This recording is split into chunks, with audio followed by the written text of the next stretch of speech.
Hey, man. You know, first, I guess everybody, welcome to episode 62, our old beer cellaring episode. Not to be confused with our old beer tasting episode. Although we will be drinking some old beer tonight. Maybe not quite as old as the late '90s, but I was watching that intro, and man, I think I don't know if the Rosses are going to tune in or listen to this, but I think we need to reshoot it. My beard looks so much better these days than Oh, when we shot that. I got it you got trimmed, professionally, and to. So you need to kind of like step up to that Jordan level yet, though. I think uh, yeah, I don't see enough like streaky, I got early two. aging There's, in there's it like one too. right here and like one over here. Yeah. Okay. I mean, it blends in. I mean, it looks nice. I envy you and your mustache. So, for those of us that can't grow it, I don't have a chin strap by choice. It's genetics. But I did. Said that. I last time I got a haircut, I had him do a trim, and man, it felt nice. It was nice. I agree. Everybody, Yeah, go get your beard trimmed. If you that's don't right. have Have one, somebody do it. yeah, grow it. Yeah. So no Jordan tonight. Maybe later. Not really sure what's going on. We haven't got all the details yet. It just seemed like he might have been a little bit busy, probably playing dad. But if he hops on, cool. If not, then it's just the two of us. Or if anybody else You and wants to I. join us and jump in, you and I. Oh, I'm saying Yeah. it. No. Yeah, so I'll put this in chat too. But if anybody's feeling brave and wants to hop on and talk cellaring and old beer and aging beer and all that good stuff with us, feel free to put something in the chat and we'll figure Yeah. out some way to get a hold of you. So I want to preface this show. We've done we've done shows in the past where we talk about a topic we've done, or a style where we do research, or we know from experience, or even where we try to bullshit, like the first cider show. We didn't know what the fuck we were talking about. um, and when I came up with this idea, this is not one of those shows. I think I personally have fallen into the trap that a lot of homebrewers have fallen into, of just cellaring. Old beer, old stouts, old sours. Rare. I should say rare stouts, rare sours. I gotta put them in my basement, and I gotta hoard them and treasure them and keep them. And years later, I'm sitting here with all this beer, and I have no idea why. And so that's really what I want to talk about tonight. Is just that misconception of, you know, does cellaring make beer better? Do brewers want you to cellar your beer? A lot of them don't. A lot of them even say right on it, drink fresh. Yeah. um, Yeah. a lot of stouts. So we do have some old beers to drink through and taste. I went pretty deep in my cellar. I think you did too. But Not my this is choice. not And I'll get into that later. okay. Yeah. But this is not. We are not laying down the law. This is something I'm interested in. I'm actually taking notes on what we've talked about. Maybe what we get from where this journey takes us tonight, and what people say in the comments, because I'm actually thinking about this would be a good topic for a future homebrew presentation. Yeah. I think I could see that. we could write. So why? What did you just mention about you? Well, first, what are you drinking? What did you just crack and pour? I just cracked a 2014 Black Note. Nice.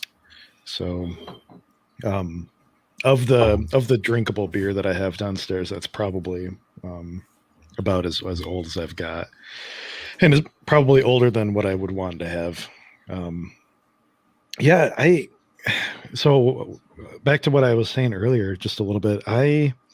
When I first started getting into beer, and I'm still like this to this day, I like nothing more than to share beer that I have with other people. When I buy beer, especially if it's something more rare or expensive or something, like I don't really want to drink that all by myself. I want to have other people have that with me.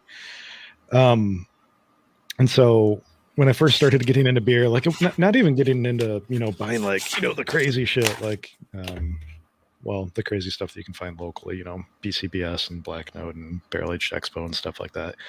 But just like fun, weird shorts beers or, or something like that, I would buy packs at a time and shove one or two aside. And a lot of friends that knew me back probably, 8 to 10 years ago probably remember me showing up at parties with a case or two of beer and just like setting up like tastings like in no particular style. I would just bring a case of beer and be like, let's drink, because it's all been stuff that I was sure that other people haven't had before and stuff like that. And people really like that. And so I was like, well, as I got better jobs and had a little bit more disposable income, I would start buying, a little bit more of that beer and, squirrel it away somewhere. And it got to be to the point where I'm not sharing the beer as quickly as I'm buying the beer. Yep. And so, soon enough, I have, 10 cases of like random stouts and sours and whatever sitting downstairs that I literally, I don't want to drink by myself because I want to share them with other people, but I can't, go and see other people often enough to want to open up all these beers. And the cycle just kind of continued for a while until I actually like thought about it. I'm like, why am I doing this? Like and part of it too is like, as you become better homebrewers, and granted barrel aged beer is a little bit, harder than rocking out like I don't know, a best bitter or something, but where it's getting to the point where we can make beer as good as this, honestly. I don't think that Expedition Stout or Black Note are anything special. They're very good, but I've had homebrewed stouts that are just as good. Yeah. So I was like, why don't I just invest my money into learning how to make better beer instead of buying somebody else's? And yeah. I'm with you, man. I still think like the best cellared aged beer that I've ever had in my experience has been the last bottle of Black Feather that I made 4 years ago or 5 years ago, and it was, I think at the time 3 or 4 years old, and I think I got to share that with some guys at the club. I think we brought it in. You got to try it, and that was, and you're right, like I made that. I enjoyed it way more than I enjoy KBS, and nothing against KBS. KBS is good, but there's just more that goes into that. The love factor, right? I made it with extra love, and it was amazing. And as a home brewer, I've got all these shelves in my basement full of somebody else's beer, and it's just. And I look back at it, and I do see the inexperience, and I didn't really know why I was doing what I was doing. Like when it started, and I'm actually scrolling through. I'm looking over here because I'm scrolling through my photos trying to find some of my old KBS hauls. But I used to, I felt like it was the thing that everybody was doing. There was this hype out. KBS was coming once a year. It was KBS week. We would like take the day off. We would go run around Kalamazoo. You try to, even the week before, I remember, like negotiating with shop owners to try to get, allocations and shit. And, and it's just like, and I look back now and it's like, why was I doing that? Especially, just to call it out again, nothing against Founders. KBS is a flavored beer. It's artificially flavored. It's like there's really nothing that's going to age. I mean, I think Founders clearly says on some of their bottles, like, don't like drink this. They've aged it, in their cellars and their barrels, and then they bottle it when it's ready to be drank. So why are we, why are we keeping it? Why do I have cases and cases of KBS going back to 2015, and I've never opened them. And so that's the other reason why I want to have this show is I want to actually start the night out opening a 4-year vertical at KBS instead of getting drunk on a show, and then running down to my basement mid-show to grab 3 KBSs and just watching the night go completely off. So I'm gonna actually get these all poured. Oh, you're actually drinking them all side by side like that? I'm gonna do it for your vertical. Well, so this again, like I said, I've always kept these to share with people. Okay. Yeah, exactly. I've had this 1 4-pack like set out of my collection and like moved around multiple times for various parties where I had people over and we never got to open it. We never got around to opening them, or because of COVID, I delayed the party or whatever. So I'm just tired. I think this is a cursed 4-pack. I'm opening the whole goddamn thing. Sweet. And I'm going to sample them. I'm not saying I'm going to get through them all, Brandon. But I've got a 15, 16, 17, and 18. So I'm going to get these organized. But I guess just to go back to like what I was saying is I don't really know if I understood at the time like why I was doing this. And I agree. You know why I was doing this is because I joined a couple groups on Facebook, and other people were doing this, and that's I thought that's what you are supposed to do, like when you're really into like craft beer, like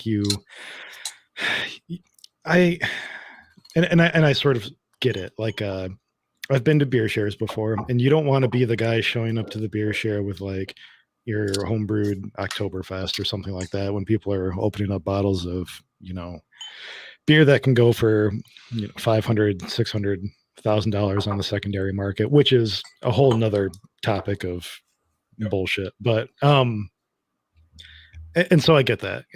I would never have been able to try Beer Barrel Time probably if I didn't have somebody that traded for these rare beers and collected these beers and stuff. And to be quite honest, that's the only beer that I've ever had that I feel is worth like whatever their retail is. I think it's like $50 a bottle or something. It's a carefully blended stout, made to the brewer's sort of tastes for that particular year. There's art, put into it. It's not just like I brewed this big fucking stout and threw it in a barrel. We'll see what happens. It's I brewed these 12 different stouts, throughout the year plus, and blended, 15% of that and 8% of this and 30% of that. And you're getting something that's crafted. But that's like one of my arguments that I'm trying to fight here is, these people like even founders of KBS or Dogfish with Worldwide or the one Beer and Time. Which one were you talking about? Oh, beer barrel time. Yeah. Beer Barrel Time. That's right. I'm actually not familiar with that one, but it sounds like it's a blended beer, right? It's an aged beer. It's been put together to be this thing, to drink it. Then, it's already been aged, and founders pulled this batch of KBS back in the day before it became a year-round thing. Founders pulled it when they thought it was ready. Larry pulled that barrel-aged Expedition Stout when it was ready, they got it to that point where they wanted it to be drank. When you let it sit in your cellar, especially, we'll get into how to cellar, I think, later, maybe even. Oh yeah, sure. Because people just think like, oh, I just threw it in the basement. Well, it's there's a lot about temperature control, like I said, whatever. But you just throw this beer in your cellar, you're kind of, I think, missing out on what that craft brewer was going for, in that blend and getting that beer ready for it. And Brian, like we tasted, right? We've gone back and tried 26-year-old Expedition Stout, and it was shit. Yeah. Not that brewing practices were the same back then as they are now, too. No, but I just opened my other thing that I didn't say this already, but earlier I opened a 5-year-old Worldwide Stout. Right, start the night out with an 18%. It's good, but it is not anything close. Like when I drank this, when I bought the case that I have of this beer, 5 years ago, it was amazing. Like it blew my mind how good this stout was. And now it's 5 years old, and it's okay. I feel like, and I don't think it's in my head. I feel like whenever I drink a little bit of an older, like barrel aged beer, it always is just a little bit more. I don't want to say tart, but it's almost as if there's more of a thinness to it than I remember drinking when it's fresh.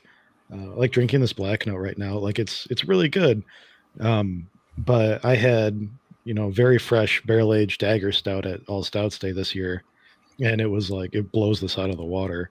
And they don't even bottle that beer or advertise it or anything. It's just like it's just like a beer, and it was excellent.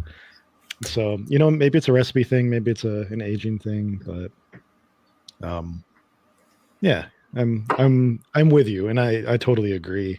Not to mention, and again, I think that uh, beer trading is, I don't want to say important, but I appreciate people that do it to a point that allow people to like me to taste things once to at least. I think it's worth tasting everything once if you can. Um, Yep. you need to know what's out there, kind of like. And part of that has been me experiencing how overhyped a lot of beers are. For the most part, like I don't know. Oh, There's no beer out there that would be worth paying, $200 to drink a bottle of or something. I just don't think it's worth it. I would no, never no. remember that flavor. It depends on why you're drinking it, though. I can understand if you want that memory or that experience. It's like gambling. Gambling is not a form of income, right? It's a form of entertainment. Buying a really nice bottle of beer that you may not have again for the entertainment or for the memory or whatever of having it. Sure, if that's what you got to do, but Yeah. I feel like beyond that, um, yeah, I don't know. I'm with you, I don't have man. strong feelings on it one way or another. I mean, I want people to do what they want to do with their money and have fun with it. But Oh yeah, but no. I used to be there, and This isn't I'm not. by And any this is why I'm means. not I'm anymore. not. Yeah, Yeah, I'm not being derogatory to anybody. There's different things. I've been in those groups. Or, I'm in those Facebook groups, and you have those people that are doing the bottle shares, and they're looking for the really rare, and and I get that, and I remember being that younger kid showing up, young to the brew, saying, um, with something and getting laughed at because I had a shelfie, and I didn't realize it. I thought I bought a really good beer, but I wasn't, it wasn't, a 4-year-old Dark Lord or whatever. hmm Um, Speaking of, honestly, the biggest overhyped beer I've ever tried in my life. I like bartered and bargained. I was in search of this Dark Lord bottle, and I think at the time I got it, it was two or back in three the years day, old, yeah, and I opened up absolute worst beer I've ever had in my life.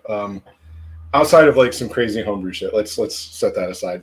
But for a bottle that I opened, and I was actually sitting with another person. I won't name him. I don't want to embarrass him, but I was sitting with like a highly respected beer tasting person in the industry, and we both took a tiny little snifter of it and then set that bottle down and never touched it again, and wound up dumping it the next day because it was just sickly sweet, greasy oil. It was disgusting. But people get hyped up. Oh, it's Dark Lord Day. You got to stand. You got to buy tickets. A month in advance. You got to stand in line for hours. But I think more fun comes from standing in line in the bottle shares that happen waiting to buy this damn beer sure, from the beer itself. yeah, So, um, yeah. Brandon, I saw some of those posts too, like in the yeah, Kamzu beer enthusiast group. Craziness. yeah. So I mean, and Glatz calls it out too. And I was going to get to this in a second. You can miss a beer's peak by cellaring. Uh, and Expedition Stout, we did have some that was a couple years old, and I absolutely agree. I like it to mellow out. But what I would say here is there's definitely an age. Like if I were to recommend to anybody, I would say 3 years would probably be my absolute top. I'm going back to, what is it, 6 years on my KBS. 16 is junk, and it's getting slightly better every year that I go up. Yeah, I again, I don't want this whole conversation to be like, don't fucking store your beer and come back to it later. No. I 100% agree. Like Russian Imperial Stouts, I just created a recipe that we're brewing for a 55-gallon barrel, and it has a fuck ton of hops in it. And it definitely needs to be, aged for a little bit for that to, mellow off some. But it's not going to be a better beer, necessarily as time goes on. Always, it may just be a different beer, and different isn't bad. It's a different experience. Maybe it's more bitter in the beginning, and that's fun, and more balanced 6 months later, and then maybe more sweet, or maybe you get like just a hint of like sherry or something like that after 3 years from the oxygen, and that adds like a fun aspect to it. I mean, it's fine, it's fun, but I guess my advice would be, if you are cellaring it, try it. Get enough that you're trying it every year. Don't just, my initial goal with this KBS, right, was I think I'd collected a case a year, and I wanted to get a 4-year vertical, which is what I have. And I was planning actually on giving it out as gifts. So I was gonna, I had this full case of 16, 17, 18, and I was going to package it up and pass it out to my friends. Here's a 4-year vertical at KBS. But then right around that time, I think it was in 19, that Founders went year round with KBS.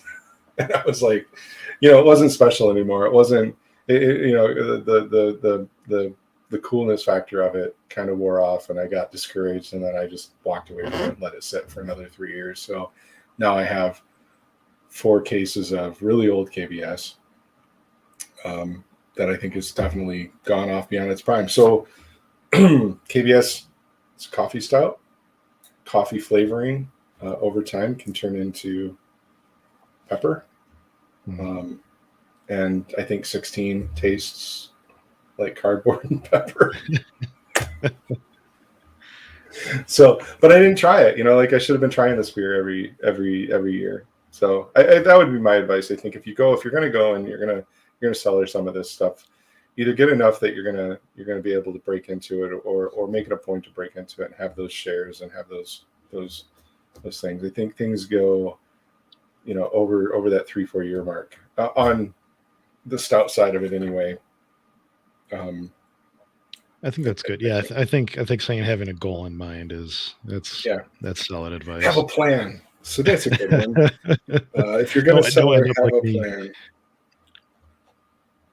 I have a 2017 KBS that I'm going to open in a bit here. I'm going through these. I would say I don't notice the 16 is cardboard and pepper, and I feel like it's pepper, and it gets slightly better, newer, but it's just not as good as it was. So like my Czech Pils pepper. No, so your Czech Pils pepper, what I tasted and what I think everybody else got, they were like green bell pepper, right? Like green. And I think the guys on Brewing Network talked about it too, like not quite vegetal, but kind of that green bell pepper, freshly chopped green bell pepper, right? Yeah. And this is more of a weird peppercorn, maybe kind of. Okay. Flavor, yeah, it's not great. The worldwide, for being the oldest KBS I have, the oldest KBS I have is 15, and the worldwide I have is 16. So the 5-year-old worldwide, is still good beer. It's just not as bright, and it's not as rich. I think, like you mentioned earlier, kind of thinned out. But worldwide doesn't have any coffee in it, so I'm not getting that off flavor. It's still got a good still good stout.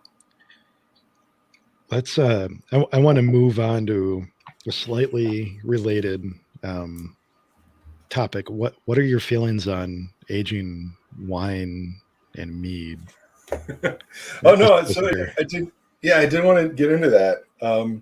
What? Uh, so again, here's my story, as embarrassing as it may be, but when I was 21, like, and I'm in my first house with my wife, and we started trying wine and learning about what we liked and what we wanted. We found out that it was pretty much semi-sweet whites is where at that age that's what I was into, and I just was like grabbing up all of these semi-sweet whites that I liked, and I started cellaring them too. Again, not doing any research to learn 6 years later that you're not supposed to cellar any whites at all.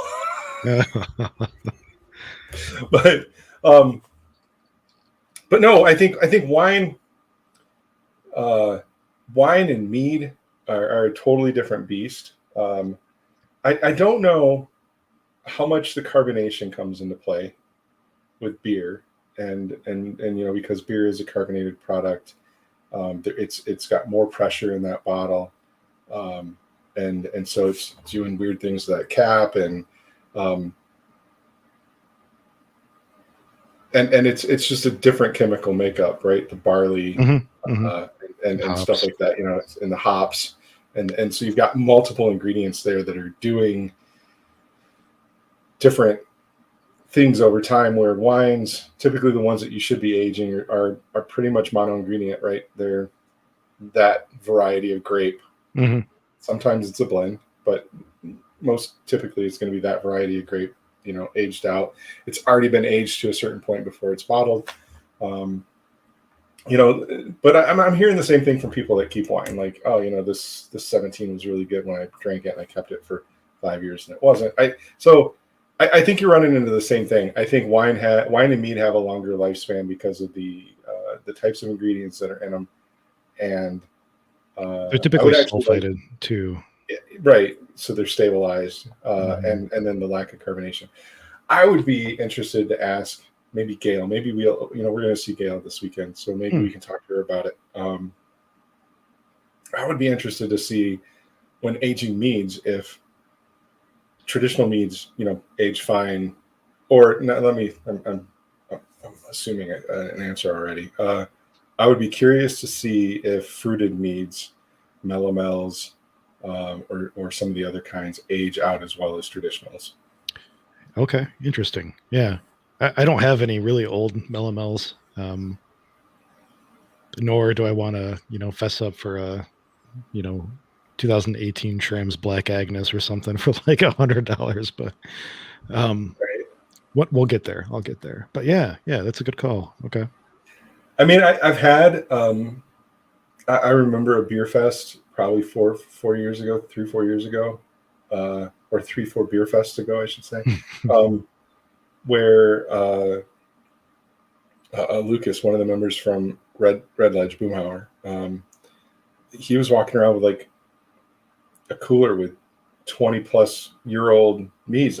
But from what Wow. I remember, I thought they were traditional, and he was sharing around, and they were amazing. There was some just really, but there were so many other things going on there. And if I get this wrong, if Lucas ever sees this, I apologize. But I want to say it was like mead that his dad had made, or an uncle, Mm-hmm. or some relative that was no longer with us, and so there was the sentimentality behind it and the story, and that he found it, or like this was the last bottle of the last mead that this guy ever made, or something. Mm-hmm. I don't remember. There was a lot more to it that probably made it taste even more special, right? Like, oh, I'm sorry, your dad's dying melomel was such shit. Like, yeah, you're not gonna. Yeah. But again, you loop back into that homebrew aspect of it, right? Which has that love ingredient, that Mm-hmm. that specialness to it, versus oh, this is the 2015 KBS that I drove to 16 stores in Kalamazoo for, and or that beer that I sat in line outside of. I did. I've done a couple of crazy beer road trips in my Oh, me life. too. Yeah. there was, I remember sitting out in the snow with Al and Trent, and waiting for a store to open to buy beer. So if I had beer from that day, there'd probably be something special there. That would make it hold up or last. You had a very special double the daily serving on last week's episode at the end there. I don't know if you remember it or not. I do. I cried a little bit because the next day I got up. That was the last beer we finished the night out, and half of it was sitting on my desk the next morning. So again, that beer, that was in my middle of COVID. Me and John Sutton took off for Boston.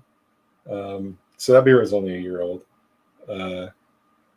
Had this amazing experience in Boston, sitting outside at Trillium because COVID, everybody was outside, and drinking this amazing. I don't even call that a beer; it's just fermented raspberry juice. Sure. And that was the last can, and I got wasted on seltzer, and then opened it on air. Sweet. So, at least it's memorialized in film. It is. So that episode is 4 hours long. The podcast is out. If you have nothing to do on a road trip, I think that's enough to get you to, what's 4 hours away from here? Can you get Indianapolis? 4 hours? Yeah, no, that's 10 hours. Oh. Yeah, but no, I think wine is treated differently. Mead's treated differently. Like you said, they're sulfited. Their ingredients are different. I think it's different than beer. But now I'll take that one step further. So one of the questions I had come up with earlier is like, what to cellar? Now we all know stouts. That's what we've got here on the table. I will admit to getting actually angry with companies that like barrel age IPAs. But do you have you cellared anything besides a stout? Stouts, sours, wee heavy. I have a wee heavy downstairs. Anything with high alcohol that's not really dependent on hops. I think cellars really well. Barley wines. In fact, I don't know if Gary's watching, but I think that Gary just opened a barrel-aged barley wine that Jordan, Drew, and I made. Couldn't even tell you how many years ago. We got a 15-gallon journeyman barrel, and we made a barley wine to put in it. And that might have been the first thing to go through that barrel. So yeah, but he said it was really good. Him and his son enjoyed it. Brian's saying only big brew too. So yep. Yeah, I'm pretty much there. But sours, I think, like age really well, like low ABV, highly carb, like sour beer. I would agree. I think sours. So what I said earlier, I think stouts you should try regularly and probably cap out at like that 3-year mark. I think sours are the exception in beer. That is, I feel like there's some sours that could go very old. Sours, I almost kind of consider those along the same lines as some wines and stuff. Again, it's the different bacteria in there. But I would also caution, right? Be very careful about what you're going to age with a sour, because sometimes with sours, there's still active bugs in there, and you think you can run the risk of bottle bombs or shit going around. But yeah, sours, like Brian just said again, Brian Bleer, sours are interesting and they change. It's true. Like they're weird, and I think sours go through a different flavor profile change as they cycle. Brian just said the same thing. Yep. As they cycle, and I don't know if it's because of if there's still funkiness going on, or if it's just the life cycle. Like this bacteria has died off or aged out differently. I've tried some really old sours that have held up very, very well, especially like in the Lambic family. Yeah, Brett's a slow worker, like he's saying. Some of the bacteria like Pediococcus and Lactobacillus, can be slow workers as well, and they're very tolerant and very very happy to live for a long time in not so ideal environments, and they can do slow work, and it's not really 100%. It's probably not even close to like 20% understood what these things are doing over very, very long periods of time.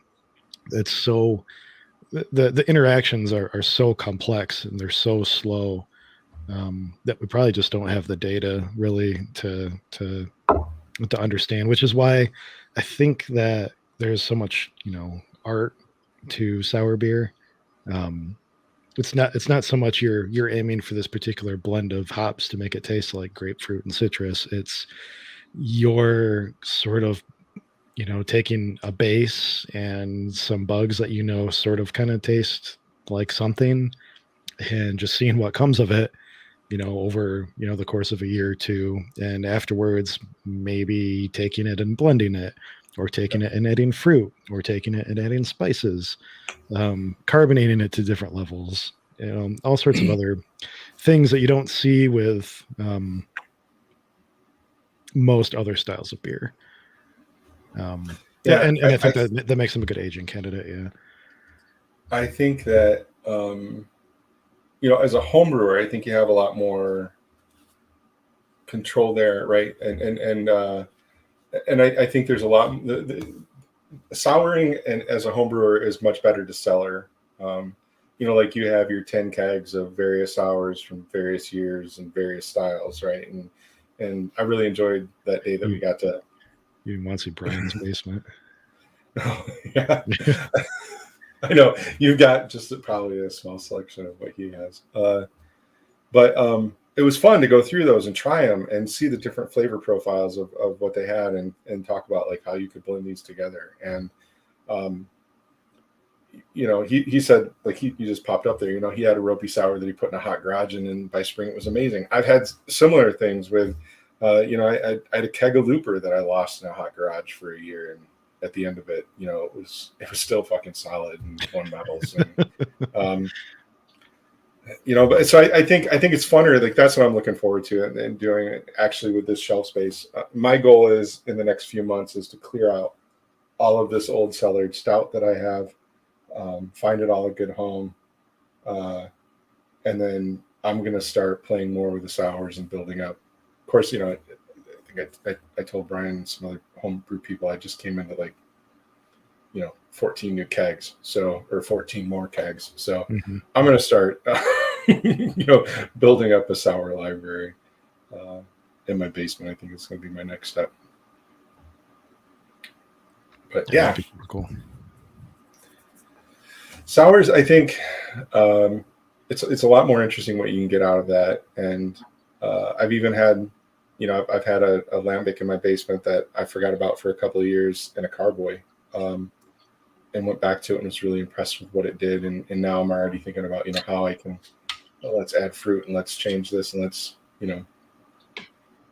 what can I do to it to get something that's going to be interesting? And I'm still going to age it longer. All right, that's your 17. Yep, opening up the 17. All right, I got the 17. Let me tell you, or tell me your impression. So I've been letting this sit out for about an hour. I'd say it's probably about 45, 50 degrees. Really low head, dissipates super quickly. Not a lot on the nose. Chocolate, kind of like a rich dark chocolate. Yeah, a little oily smelling. Like I don't know if you said that, but it's more carbonated than the black note was.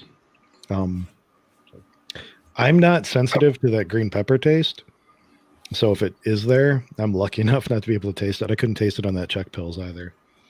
I don't know if I've really ever tasted green pepper and everything. Yeah, more carbonated than the black note. It's more rich.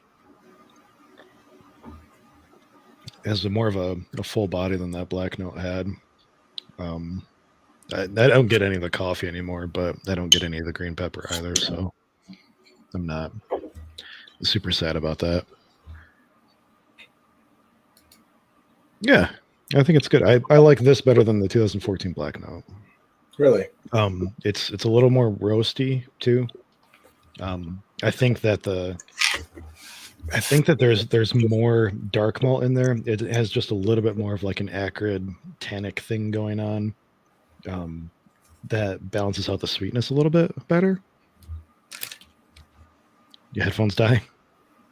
Yeah. They're still showing full charge, but they just decided the Bluetooth decided to disconnect, so I'm giving up. Okay. So, I still heard everything you said though. I just switched over my speakers. But yeah, I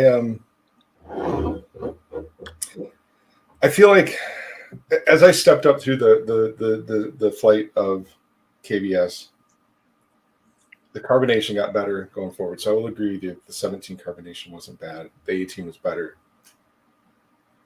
I'm sorry. The 15, 16. Oh, this is the 17. The 17 had carbonation still. The 15 did not have much carbonation at all. The 16 had a little bit. The 17 had, it was okay. And the 18 had a little bit more. Brian's saying it only takes half an hour to make a cup of Keurig coffee taste like green pepper. Oh, it's a good point. That's what I get. So yeah, really? Yeah, I don't.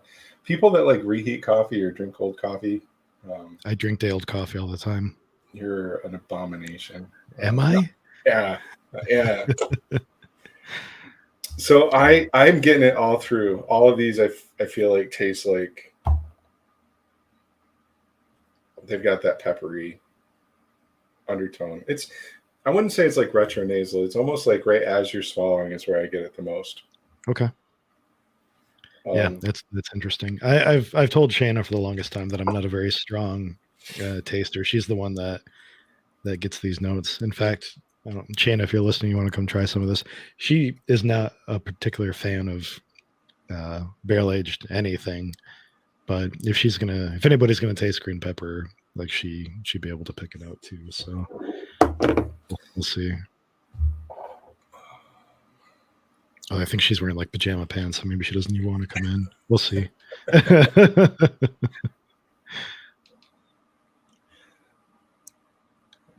Yeah. So Brian says I drink plenty of cold coffee, but good coffee. I'm sure Brian does too. Here. Oh, Shane is coming. So we split our coffee between probably Aldi and World Market in terms of what we buy for the most part. And but I'm a heathen. I will make a full pot of coffee, or like, I don't know, maybe like, to the 10 mark or something like that. Drink half of it one day and then come back to it the next day and drink the rest. And I don't know. So I will say, go ahead. I was just gonna say, like, green pepper. I think it's the heat. It's the heat treatment of coffee, I think, makes it react the most. Like, I do cold brew coffee and it's great, day after day, whatever. It's fine. Done.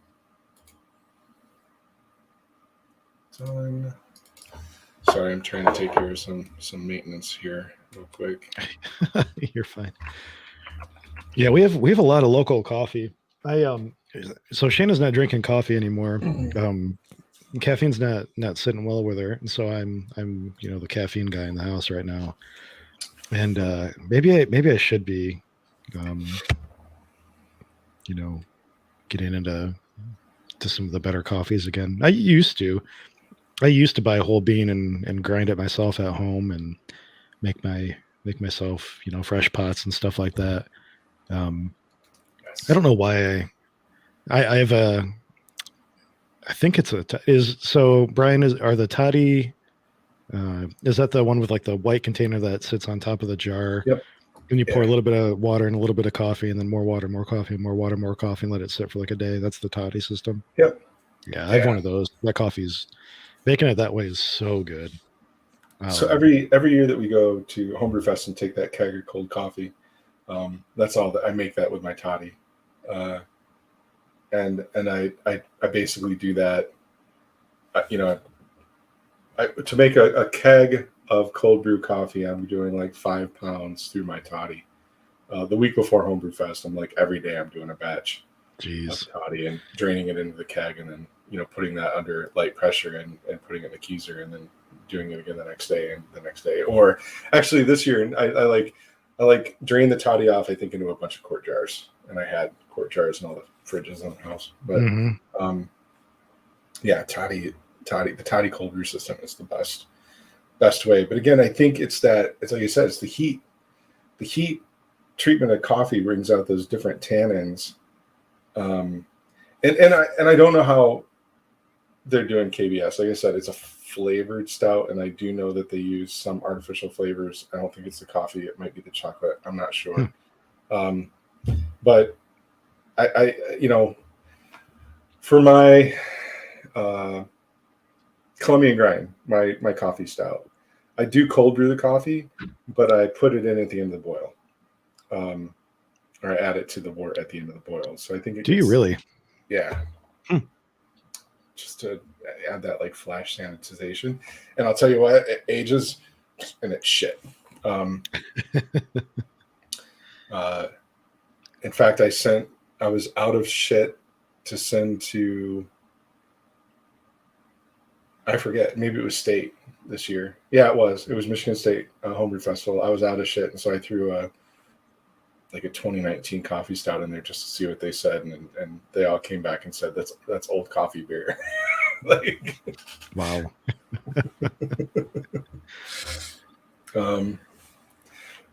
So no, I'm getting that. I missed it because I was trying to message Brian the link and try to get him on, but he says he doesn't have a cam set up, which you can jump on if you just want to do audio. Yeah, you don't need a cam though. But what did Shana say? Did she taste it? She did. She just said it tasted like old beer. Yeah. So like I think she's more sensitive to like the sort of like oxidized flavors, cardboard, sherry. Some people get like weird, like a mild sweetness from oxidized beers and stuff. So yeah. So I'm just tucking into the 2016 Black Note. You had 2014? Yeah, I have a 2014. So I actually say carbonation is really good for this short pour that I got. Yeah, mine was nothing like that. And I've been doing hard pours of these beers too, just to get some head.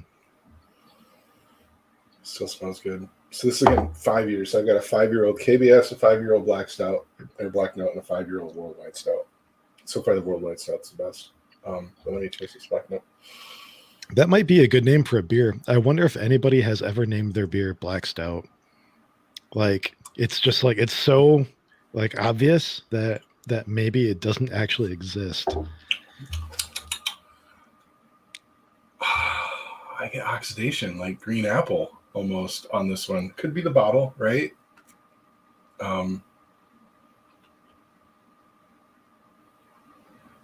Yeah, it's not that good. I know. I hate being that person too. So again, this is like so Black Note was one of my first forays into barrel aged beer. I didn't really know it was a thing until I had one of those. Because again, I haven't been into craft beer like a super long time. Like, I was drinking 312, before Goose Island sold out and stuff. That was like, craft beer that I was into, back in the day. And then, slowly things got more and more crazy. And Mike Burns actually had some Black Note, and I think that was the first barrel aged beer I had ever had. And where was I going with this? I don't remember. I legit don't remember where I was going with this. I wish I could back up the show just to listen to myself for a second. I don't know. I think that's where I was going. It's a good OG barrel aged beer,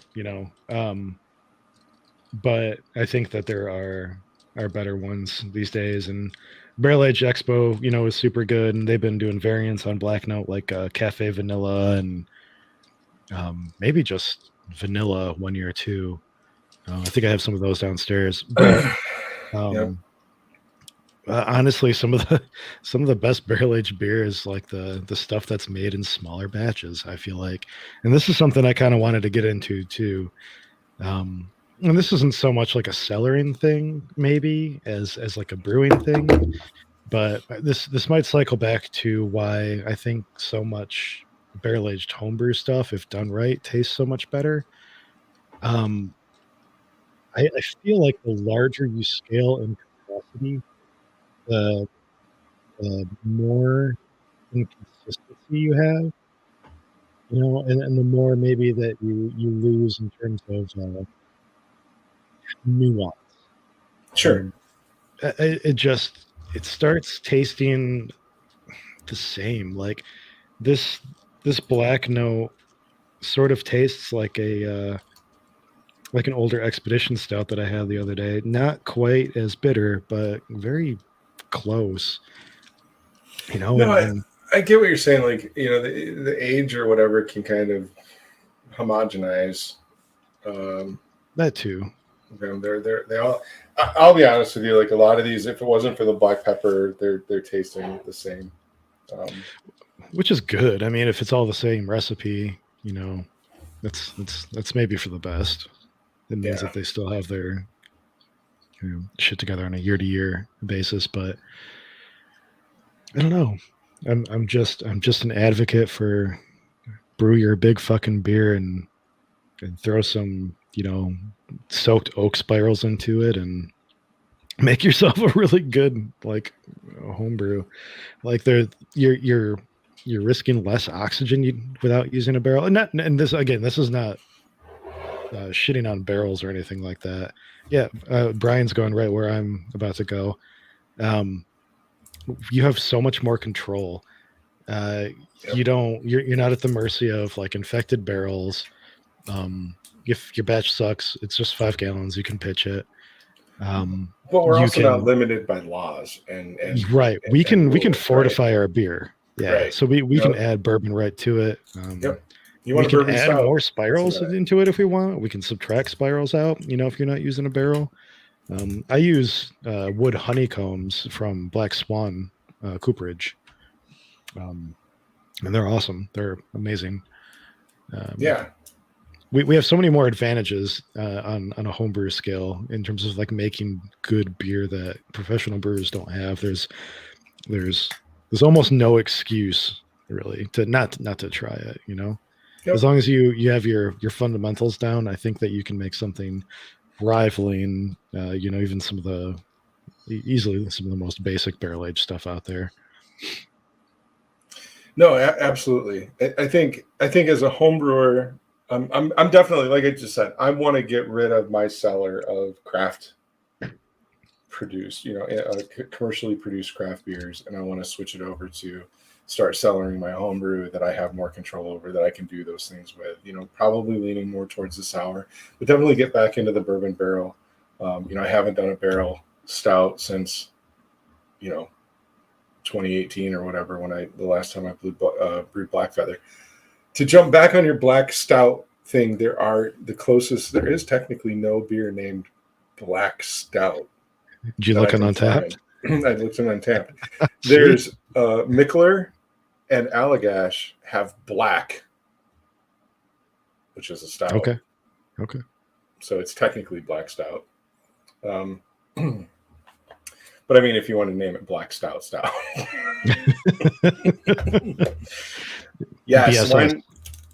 wine barrels. That I think is going to be my next thing. I passed up a 55-gallon. I'm sorry, I didn't pop this on here. Brian's saying like he won't buy any more whiskey barrels. He's probably going to buy wine barrels. They haven't been burned to shit. They're thicker. Mm-hmm. They're I think made for more longevity. My Those only are nice problem. sour later. Yeah, they're great to sour. The problem with the wine barrels is they're so big, and on the homebrew scale, like I actually did talk to a venter. I'm trying to remember which one it was. There's a local guy around here that had like some 15-gallon wine barrels, and at one point I was like talking to him about getting some of those. instead of like to do a 55-gallon wine barrel, and on the homebrew scale, if you're not Brian Vlier, that brews crazy amounts of beer. It's tough to keep up to with a 55 gallon. But yeah, I'm trying to find a 15-gallon wine barrel. I forget which winery. It was a local winery had some around here. It might have been Lawton Ridge. Okay. You could always make your own wine too. 15 gallons of wine, age that, then you have a wine, a wine barrel, and then you do something with that, then you sour it. Yeah, I mean, so I have the 15-gallon Journeyman bourbon barrel that I took and I had it steamed, and so it's neutral, but it's still got the char in it, but it's neutral. Had it steamed, I want to sour that barrel. But the wine barrels themselves, I think, are again not really charred, not really so you can kind of clean those out. Well, I mean, you can get the wine characteristics out of them. That's cool, for a batch or two, but I think they'll wash out pretty quickly. Just to have a good solid wooden vessel to age some beer in, wine barrel, or if you can get your hands on a clean oak barrel. Although the last time Larry was here, Larry Bell, he was complaining that the smaller the vessel, you lose volume to evaporation or some shit. I don't know. Well, you get more exposure faster. Right. The surface volume is higher. Do you lose more faster? Probably, maybe. I guess I don't know. Brian, chime in. I don't know. I don't have a whole lot of experience with barrels, honestly. No, I want to do more with it, but like I said, I have a limited amount of space that I set aside in my house for my beer room, right? The beer storage. And it's actually one large storage room that and Amy's probably not watching, but it was supposed to be like half storage and half beer, and now it's like 4/5 storage and 1/5 beer. So I need to go take my room back. But I got to clean up all of this. I got to find a place to put 6 cases of KBS. If anybody local can help me out, and a couple other cases of miscellaneous shit.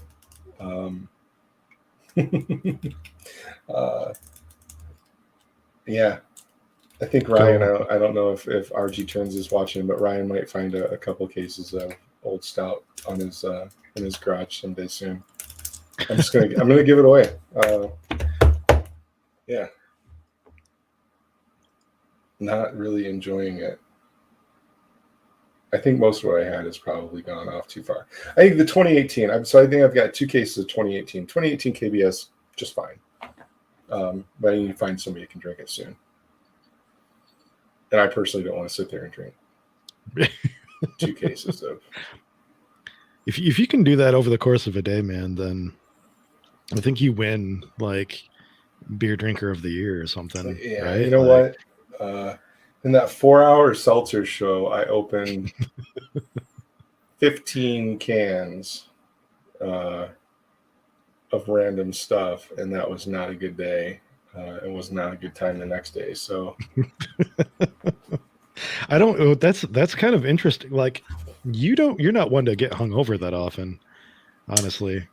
No, I mean I don't think I was hungover. I was just not on my A game. It was rough. Okay. It was a rough day. I have a regime, but that can be a whole other show. What when you drink a lot, you got to take care of yourself. You got to hydrate. Hydration is key. So yeah, but I think Brandon earlier was giving me shit about finishing all of these. It's not going to happen. Y'all can get pissed off at me. I am dumping a lot of this. So. We were talking about it earlier. I've got a slightly younger beer. I wanted to sort of get, old beer, mid-range beer, young. You know what? I'm going to grab a slightly younger beer as well. Oh shit, this is a 17. I thought it was a 19. I've got a 2017 Bourbon County too. I don't have one. I was going to try to be funny and grab the hams out of the fridge. aged Tams, barrel aged. Yeah. Wasn't somebody doing barrel aged seltzer? Is that New Holland? New Holland is doing barrel aged seltzer. It's a gimmick. Was Jordan drinking one of those last week? Is that Yeah. why it's in my head? Okay. Yeah. I forget which flavor he had. I had the barrel aged cherry, and it was okay. I mean, it's a gimmick, right? I mean, it's New Holland, and all the Dragon's Milk kind of seltzer or Dragon's Milk thing. Can I rant for a second on something that's been, speaking of gimmicks? Yeah.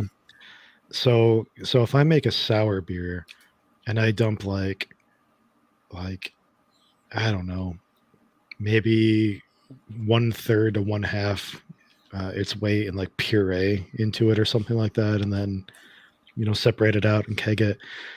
Is it a beer at that point, or is it a cocktail? Right? Because what's with liquor? What's a cocktail?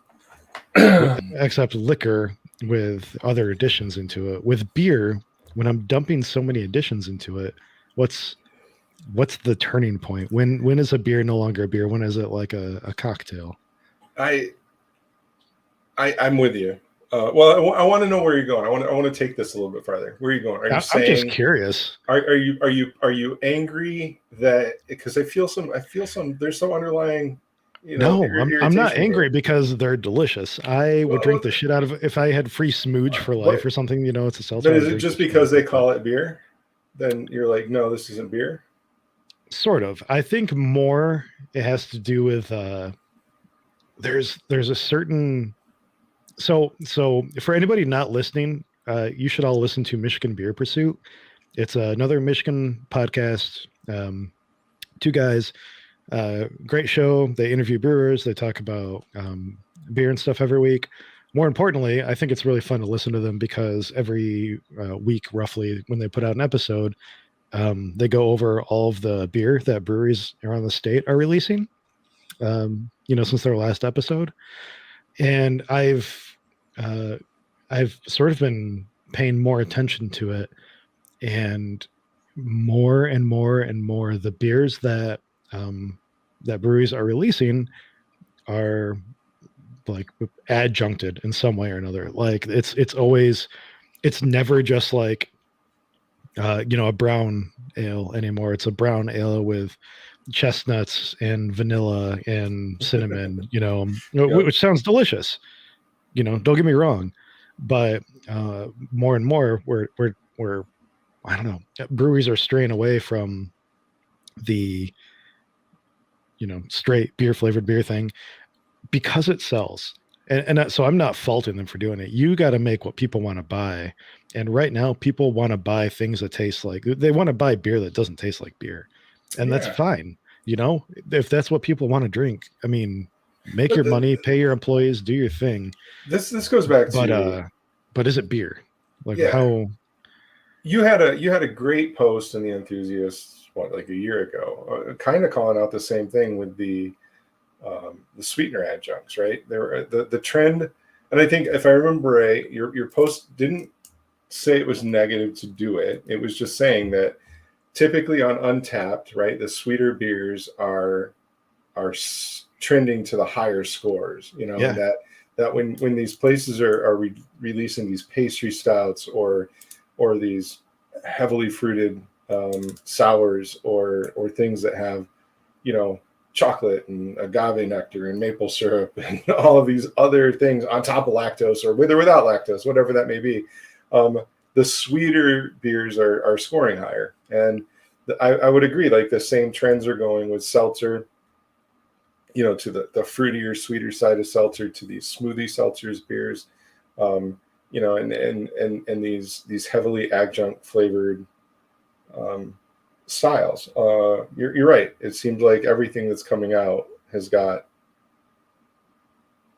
multiple adjunct ingredients in it. But that's like that should really be a different show. That would just be like a rant show. Again, I have nothing. I don't. I'm with you. I see it. I can call out that some of those, like you asked your initial question, like when you add 50% seltzer and 50% fruit, is it a beer anymore? And I don't know. It's delicious. I mean, if you're looking for a fruit smoothie with a kick, it's awesome. Yeah. But it's not beer. I'm the opposite. I've been the one.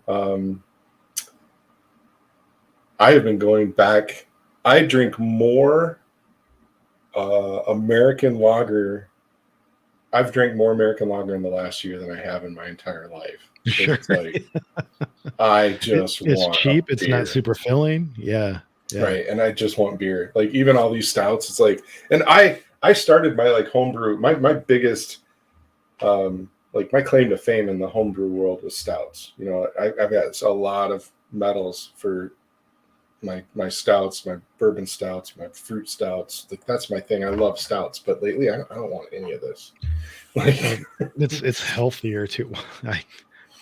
Subjects. I don't know. It's 150 calorie hams versus this bottle of BCBS is probably yeah, 500, there ain't 600. nothing healthy about poison in any No. way, shape, or form. But I'm gonna drink it anyway because it's just one day a week. But I'm doing this for you guys. I agree. I think we got done with the seltzer show, and I don't think I had another beer until Thanksgiving, and even then it was like one. So no, this is fun. So let me go back to you. So cellaring, we talked about like why to cellar, when to cellar, How to cellar, or how to cellar. Yeah, how do you do it? Are you taking special care? Or are you just throwing it in your basement? So I wouldn't say special care. I have a spot in my basement that no direct sunlight hits, and that entire area of my basement doesn't have a like a heat or AC vent or anything. It just the temperature of that area is at the mercy of kind of whatever the weather is, and it really doesn't fluctuate more than maybe 10 degrees year round. It's probably like 65 in the summer and 55 in the winter. So that's kind of where I keep my beer. And then I keep it in beer cases and I shove it under racks, basically. So Yep. it's just dark and cool. And thankfully, my basement, for the most part, is pretty dry. Yeah, and so it just sits there and becomes a habitat for spiders to grow their webs in and stuff. And I'll go and stick my hand in to grab a bottle and upset a nest, but it's fine. I think it's funny. So my buddy Trent, big beer collector, kind of got me into the collecting. His basement was like a walkout, so like the one wall of it was glass, and he had, I don't even know how many feet of beer shelves filled with cellar beer, but he had every one of them. He had like a sheet of plywood in front of to create like that dark space, so like you'd be like, oh, let's go get an old black note. You have to like pull all these boards back and like dig in to find this dark spot. So it's good that you have a room with no windows. And how much is overkill, I guess? Well, I watched the YouTube video. I wish I could remember who it was. I'll try to find it and put in the link. But I watched a study on sunlight, the effects of sunlight on beer, and also the effects of there was, and I cannot remember for the life of me what it was, but there is a way that, light struck is one of the fastest, most noticeable off flavors. So they actually showed that less than like 10 minutes of light exposure on a beer was enough to actually skunk a beer. Wow. So when you realize it's like that quickly, and that was 10 minutes on a clear bottle. Of course it was slightly more time on a green bottle, and then the best time on a brown bottle. But even the brown bottle, it wasn't more than like 20 minutes. Yeah, I think it's only like 70% reduction on green and 90 on brown or something like that. Yeah. So, so when you see how quick light can really jack a beer up, then don't think that it was going too far. But I would actually go the opposite way and say he shouldn't have been keeping his beer in the room where he had it covered up like that. I'm with you and with Brian Vlier, like you mentioned. I have a room with no windows. It's a basement room and it's got two little tiny windows and they're covered. The heat vent's blocked in that room. It's kept closed. It stays at a pretty consistent 64 degrees year round. And even then I keep it, in the bottom of my shelves. But man, that video I watched, I'm trying to remember. It was actually a scientific experiment because there was something that you could do to the beer that actually reversed the light struck flavor. Oh, that's weird. And did it have to do with like sonic vibrations or something? No, that was a cool video though.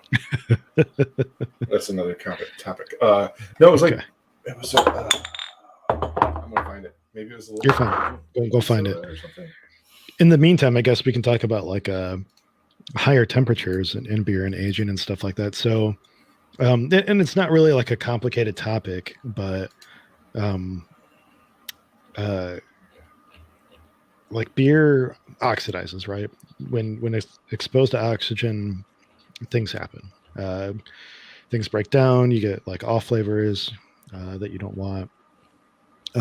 Like everything, and it's chemical reactions, and like everything that's a chemical reaction, generally speaking, at higher temperatures, things happen faster.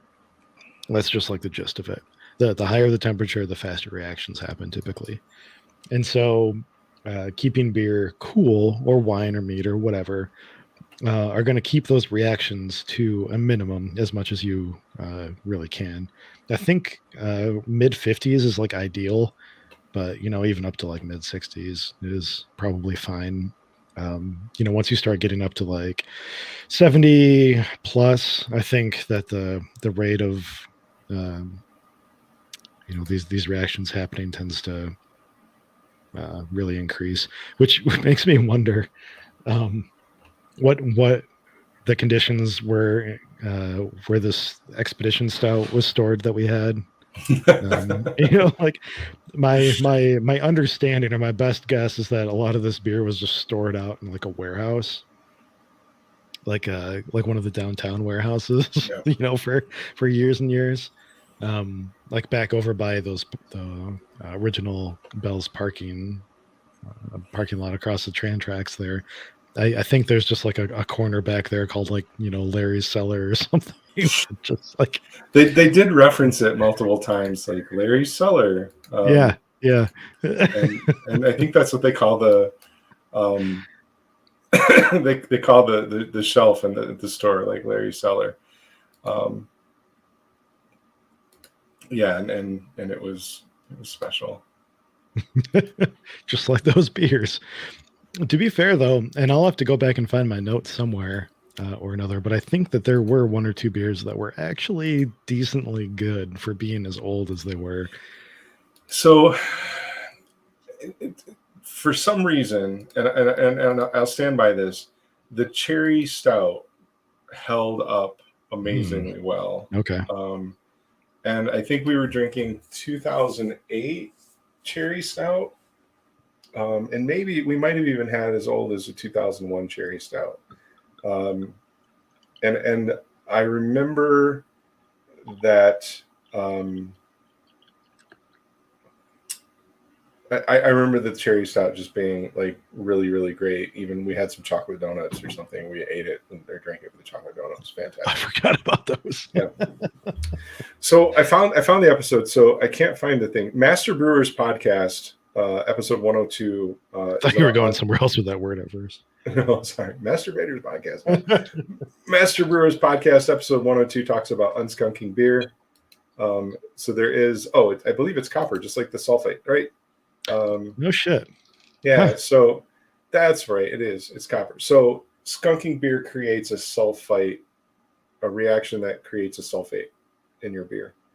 And you can use copper gluconate. You got to be careful because you'll poison yourself, but you can get it in low enough. Yeah, you can do it in low enough volumes that it's fine to drink.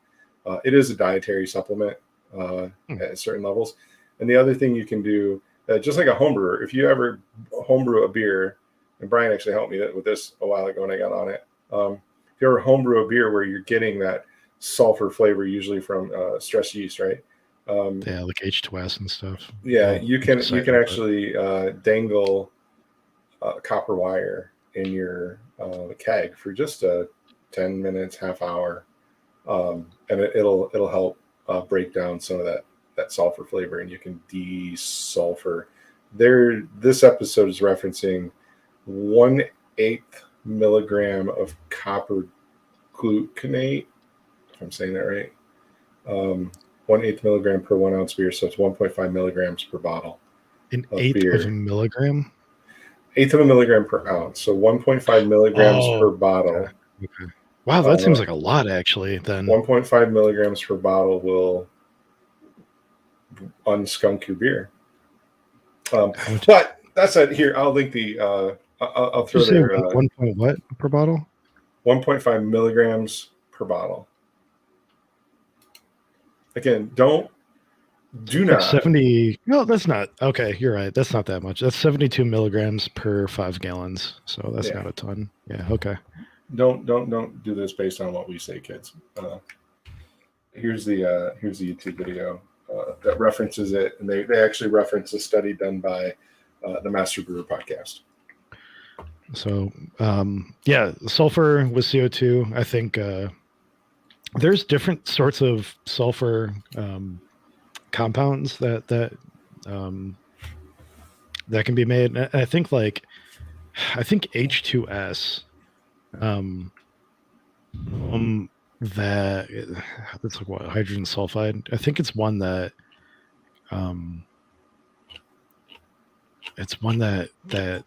does not off gas with CO2 as easily or something. I don't know, because I've heard that too, but then I've heard that there's different sort of there's like 2 or 3 different sulfury, eggy sort of compounds that can form in beer and cider and stuff like that, and they all have their own like unique way of going away. The beer that I was doing it to was one that I put a ridiculous amount of strawberries in, and like 22 pounds in a 5-gallon batch. It was stupid, and I'm sure that I stressed the yeast out. And I feel like I did heavy CO2 and CO2 purge and tried to scrub it and didn't get anywhere with it. And I did put I sterilized the copper wire, coiled it up, and hung it in the keg for a half an hour, and I felt like it got rid of a lot of it. There's still some kind of I felt like there was an off flavor to it, probably just to the strawberries, but people liked it, so I just went with it. Yeah. Yes. Stressing. So he's calling out, you get a lot of sulfur in homebrew cider if you haven't found Fermo yet. Man, if you guys don't have like a giant thing of Fermo sitting at your house, like I highly suggest investing in it. Just the apple juice doesn't have the nutrients the yeast needs to properly do its job, so you've got to give it the nutrients. The nutrient schedule on cider and mead super critical. Specifically, Fermo is amazing, and so it's like it has no DAP in it, so it's like pretty much completely organic source of nitrogen, which is important because yeast like inorganic nitrogen. It's like junk food. They will take it, they will eat it up very fast, they will generate a lot of heat, and you will get a quick but potentially more risky off-flavored sort of fermentation with Ferm O or Fermate O. The yeast gets a organic source of nitrogen that they need, and they consume it more slowly over the course of fermentation. As long as you give it, I think their ideal uptake is within the first third of fermentation. They'll eat the shit out of it. They'll ferment slowly and healthily and steadily. You get way less off flavors. You get a way more healthy fermentation. It's a pretty fucking kick-ass source of nutrition. For my traditional meads, that's all I use. For my melomels, I use Fermaid K and DAP because I like to assume that the most I don't know. I like to assume that my meads get a lot of organic nitrogen from the fruit. But anyway, yeah, you buy Fermo, use it for nitrogen. Yep. Do it for ciders, meads, wine. So again, there goes the topic. I know how we jump from cellaring into sulfur management into cider making. But no, this is helpful. I think it's just to talk through it and to try some of these. So I mean, my takeaways from it, again, to go back to it, is really study what you're going to cellar. Don't just grab the cool rare beer. Maybe look at what adjuncts are in it. If it's a coffee stout, be careful with it. And try to plan your cellaring to maybe have a shorter or a more frequent sampling period, so that you can actually see what's happening with the beer. Because I think it's a bummer. It would be a bummer if I would have gotten to a party with this and been all excited about this great 5-year vertical at KBS, and then we open it and it's all shit. So just cellaring for cellaring's sake, I think, is what a lot of home brewers wind up doing. Is like you said, or I said earlier, is it just went out. Everybody was doing it. The enthusiasts are doing it, and I've got to collect all this beer. I got to be one of the cool kids. But be more careful with it. And if you're a home brewer, which I think most of our audience is typically in that homebrew space, cellar your own beer. Brew with the if you want love. help or advice, reach out to us. We're not pros, but we'll come help. Sample your cellar and organize your shit for talking about for the price of hanging out. That's a good segue. We will happily do a Michigan Brews visit and drink your beer. But it is a good segue into we do want to, at least in the new year, if not yet once this year, we want to get into some more homebrew review. We want to bring that in as a more regular segment. In at least in 2023 to 2022. And I think, Brian, you're creating you have created a pace on our website to sign up, right? Within the next week, expect to post on our Facebook page, and our website. We'll advertise it too. It'll be a pretty straightforward sign up sheet for homebrew review stuff. If you're further away from us than, maybe like 15 miles or so, we'll set up something with you to either get beer shipped to us, or we can meet up with you. If you're part of the club or in the Kalamazoo, Portage, Matawan, Parchment, Vicksburg, whatever area. Southwest Michigan. Yeah. Really. I mean, shit, we can probably drive out to Grand Rapids, honestly. Well, we'll figure it out. We'd like to do more. We'd like to try more of our local homebrewers beers. We want to talk more about that. We are not BJCP certified. Probably aren't going to get BJCP certified anytime soon. Next year, yeah. Right. But I think the three of us all have been brewing for a while. We've all brewed successfully in the homebrew space. And so I think that we do have valuable feedback, and we'd just love to talk about your beer and drink your shit on air and talk about our local brewing community. So one of us has an NHC medal. One of us does. And it's just laying in a pile on his counter. I'll figure it out. I can say between the three of us, right, we probably have hundreds of medals. I think we're in that space now. You probably still have the majority. I honestly think you're coming very, very close, man. This was a good year for me. I think I counted earlier, and I think I got I think I have 18 medals and ribbons this year from various competitions. I got 6. Okay. That's still really good considering you didn't brew a whole lot this year. No, I didn't do much this year. You had a busy year. So Yeah. it's pretty 6, good. which I think brings me, I might be just a little north of 60 overall. But yeah, Yeah, I'm not anywhere close to 60. I don't think. I am. I'm looking to catch up with you next year, and I get excited watching you, uh, watching you enter all these, out of state competitions now, and you and Brandon, and just killing it. Mm-hmm. So I gotta get in on that. Which I know Brandon got contacted. So Brandon and I won a K-Dale competition last year before COVID. Where they were going to brew, 2 breweries were going to brew our beers in Grand Rapids. And I think Brandon was Gravel Bottom, maybe. Anyway, we've both been contacted by K-Dale. I think Brandon's actually been in touch with the brewery to brew his beer.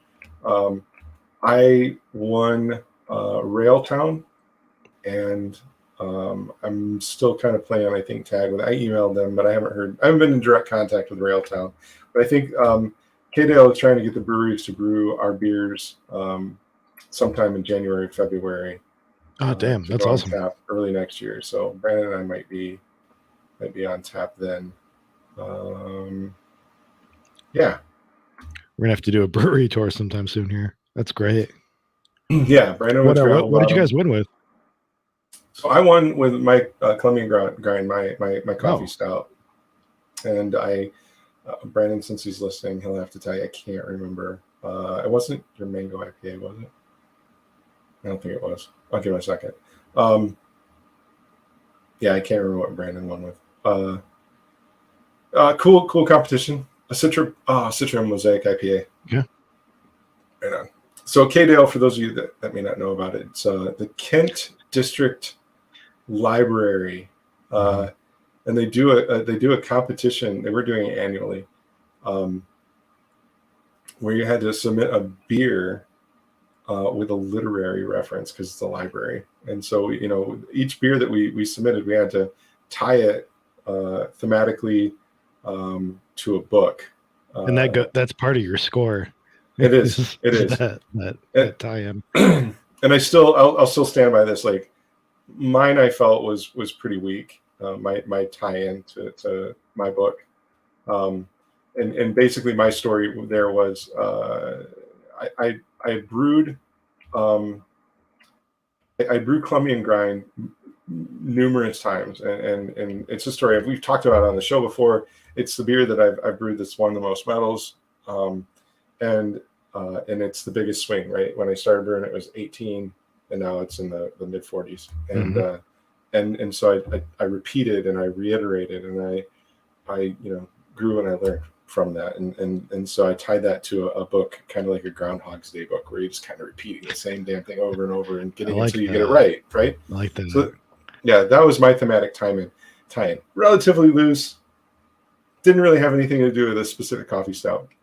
I don't think it is at all, though. I think that's super cool. I really like that. I mean, I felt passionate about it and stuff, but it just, if I finish the story, you'll see that it won't.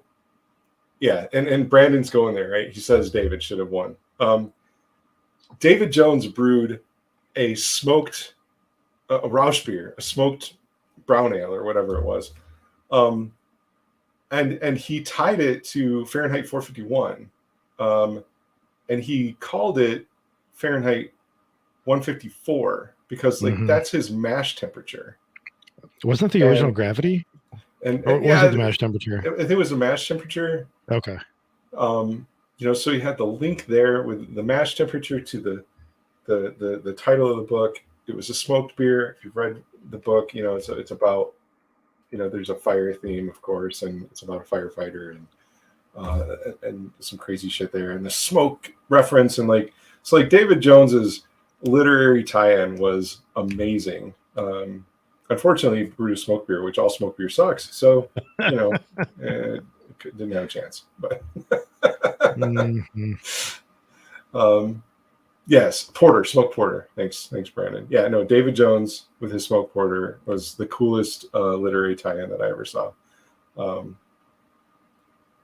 But anyway, hopefully Brandon and I. Yes, about burning books. Yeah. I'm stumbling. I'm struggling here. Like I've read the damn thing and I can't remember. But David's tie-in was awesome. And I think mine was really relatively loose. But anyway, Brandon and I hopefully will have our beers on sometime early next year. We'll call it out when we have a closer or a more firm date. But yeah, and then I got to get on brewing for the 2022 season so I can start catching up with Brian. Speaking of, for all of you listening that are AHA members, and for those that aren't and should sign up for the AHA, I think they usually have a Black Friday sale. Yeah, I didn't see one this year. I didn't see one this year either. I need to go look. But the National Homebrew Competition is probably coming up in. Gosh, I think we looked this up in a previous episode. I think that that first round entries are sometimes due in like March or something. I'll have to look, but yeah, usually registration should open up in February, and how's that stout reading? I'm fine. Registration should open up in Feb, and yeah, you got to ship pretty quick. So if you want to participate in NHC this year, you should be brewing the beer, or at least planning that out. Like if you're going to do an IPA or something. But most of the other styles, you should be brewing it pretty soon. Here are my tips. If you are brewing an IPA, plan it out 4 weeks in advance, exactly, to start with. Give yourself about 12 days to ferment, and then package at around the 2 week mark. Keg it, let it sit for about a week, and then ship it, and have it get there within about a couple days of the last day of shipping acceptance. I found that fresh IPAs just don't taste as good. I think that IPAs need somewhere between 7 and 14 days kegged, really, just to sort of balance and take off. Settle down. Yeah, especially if you're not doing like a top draw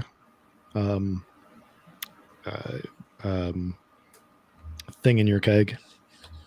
And then the other advice that Brian should give is drink half of the keg first in that 14-day period until you're almost out of beer to send to that competition. That way you get rid of all of the settlement, right? Yeah. Well, so yeah, if you're if you have a keg with a top draw, then you're okay. Invest in top draw things for your kegs. I highly recommend them. They're amazing. The clear beer draft system. For other styles, though, you should be, like, honestly, I need to get a Berliner Weiss going. I need to get another batch of Looper going. I think I'm already too short, but I'm going to do it. Yeah. If you're going with some of the stouts, you should probably get them going pretty soon. Even some of the other styles or even hell bitters, I think, are fine to get going now and letting them settle and chill in the bottle for a while, or keg. But yeah, I always, and I've been doing this homebrew competition circuit now for like 7 years, and I think every year it sneaks up on me, and I'm like, what the hell? And I always wind up, I think, throwing something old in there just to fill in the entries that I bought. So yep. Yeah. So next week we're back with the Rosses, right? Ripjaw Media. Oh, we are. I was thinking about that, and I wasn't sure. Okay. So next Monday is also the South County Homebrew Club meeting, and I haven't been in a while. But at the same time, it's a little slow out that way, so maybe that's okay. Yeah. I think we need to drink with the Rosses before C Gump gets all drank up. So Yeah. So we're gonna be back hopefully next week with the Rosses, and we're gonna drink Seagull IPA on air and talk about the brewing process that went behind that, and kind of what we learned from it. And then Most of the bad things. Yeah, and then I'm not sure what's coming up the rest of December. The week after the 13th, I won't be here, so I can't do a show on the 13th. But we should have something at least on the 27th. Like a Christmas episode. Well, we'll figure out something. Seltzer 4.0.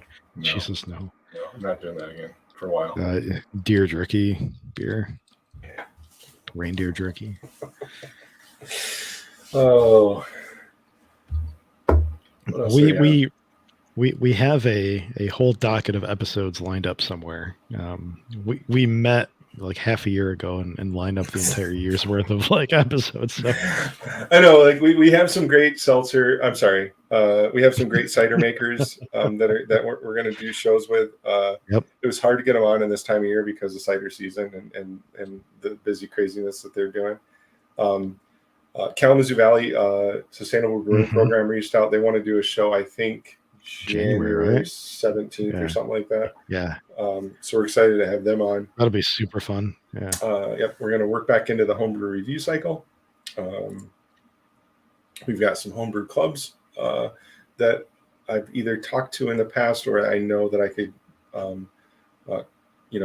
convince them to come on. I'm sure I can. If Keith's listening, then we'll get Keith from Craft maybe, and I'd love to get them on and talk. So we've got some homebrew clubs. Cider Makers Homebrew Club, Kalamazoo Valley Sustainable Brewing Program. We met and talked with the Fermentus group, right? We've got to get them on. I don't know. We've got a bunch of shit for 2023. I keep saying 23. I'm just ready to skip right past 22. But yeah, a lot of good stoves lined up for 22. But we should have a couple more this year. I'd love to pull off a homebrew review show in December if people watching or listening to the show in post. Yeah. Hit us up, michigan.brews.show. I'll work on getting our sign up page open, but yeah, in the meantime, yeah, by all means, email us or comment on this. Yep. Message us on Facebook or message us. Yeah. So, well, cool. I've got some stouts to dump out. I opened up this Bourbon County a little bit ago. I didn't even know. Yeah, it's my favorite of the night. Yeah. What year is that? 17. It's not bad. I'm gonna finish this worldwide. I've been sipping on through the show, but the Black Note and the KBS, they're not gonna make it. So, well, cheers, everyone. Thank you for joining us and drinking your cellar beer or listening to us rant or talk about things you probably already knew or whatever. But yeah, thanks for hanging out. And really, that's what it's all about. We just appreciate people hanging out with us. So, hell yeah. We'll see you next week. Cheers. Cheers. Cheers. Bye. Oh.